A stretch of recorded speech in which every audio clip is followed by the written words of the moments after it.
It starts with a whisper, a warning carried by the waves. Children of the Sea wasn't just a song, it was a story of lament. And for those willing to listen, it was a prophecy. Next, we'll untangle the origins of these epic lyrics, their meaning, and the resounding impact felt to this day. Bones knows metal.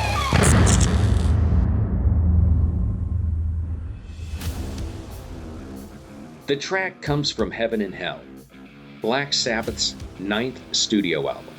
Released on April 25th of 1980, the album marked a dramatic turning point for the band. Ozzy Osbourne, whose voice had defined Sabbath's earlier hits, had departed, leaving a void. Enter Ronnie James Dio, a powerhouse vocalist whose arrival ushered in a new era.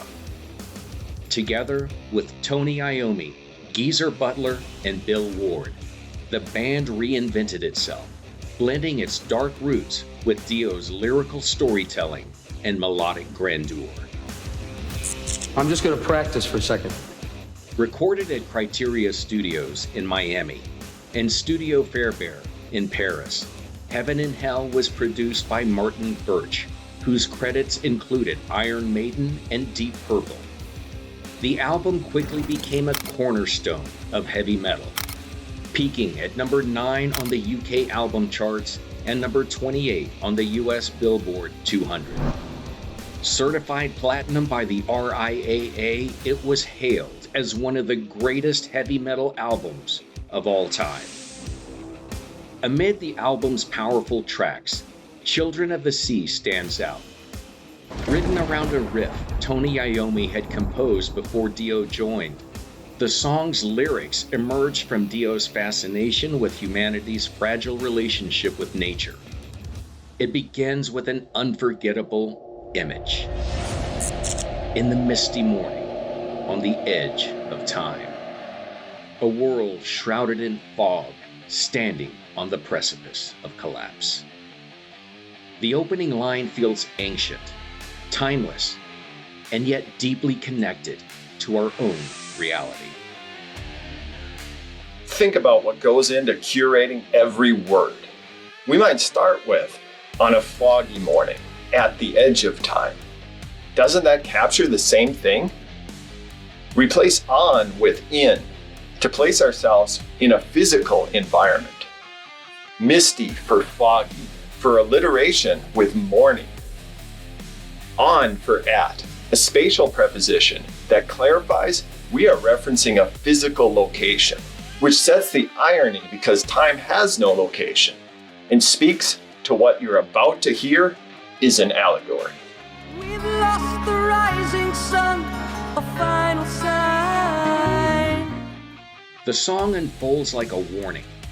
Humanity, in its endless ambition, sailed across the air before we learned to fly. Rose away to die, reaching for the stars, we blind the sky. It's a poetic indictment of progress without foresight, our tendency to take without understanding, to build without balance. We thought that it could never end. We glide above the ground before we learn to run. The ocean, silent and patient, watches. It isn't just a setting here, it's a character. A force of creation and destruction, nurturing humanity and waiting for the moment to reclaim what it gave. Now it seems our world has come undone. And then there's the refrain, "We're lost children of the sea." It's haunting, almost accusatory. We came from the sea, it gave us life, but we forgot its power. Oh, they say that it's over, that it just had to be.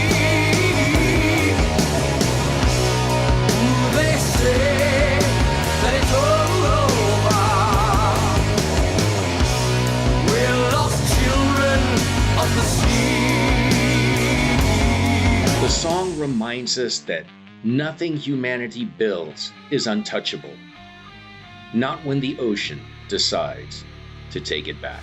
We made the mountain shake with laughter as we played, hiding in our corner of the world. The climax of the song delivers the real gut punch. Now it's over, and it just had to be. It's not loud or theatrical. It's devastatingly final. The reckoning has come, and humanity wasn't ready. They say that it's over. We're lost children of the sea. The signs had been there. Rising tides, storms growing fiercer, land swallowed by waves, but the warnings were ignored. The opportunities to change squandered. The song leaves us to question, was this collapse inevitable, a punishment, or simply the result of humanity's refusal to listen? Look out! The sky is falling down.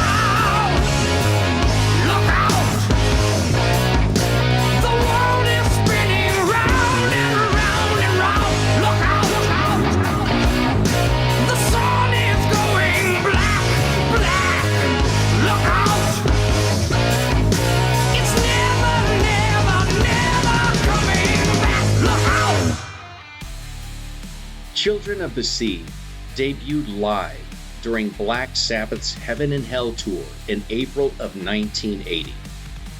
Though it didn't chart as a single, the album Heaven and Hell peaked at number 9 on the UK album charts and number 28 on the US Billboard 200, achieving platinum certification.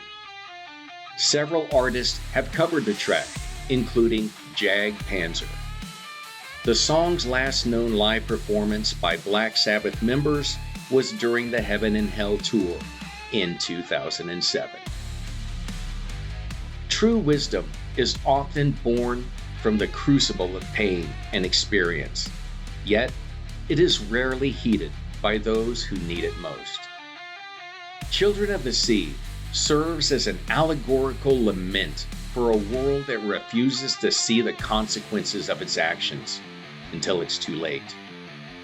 The song appeals to us because it speaks to those who dare to confront the truth, who look at society not through a darkened lens of denial, but with the clarity to recognize the shadows woven into its foundation.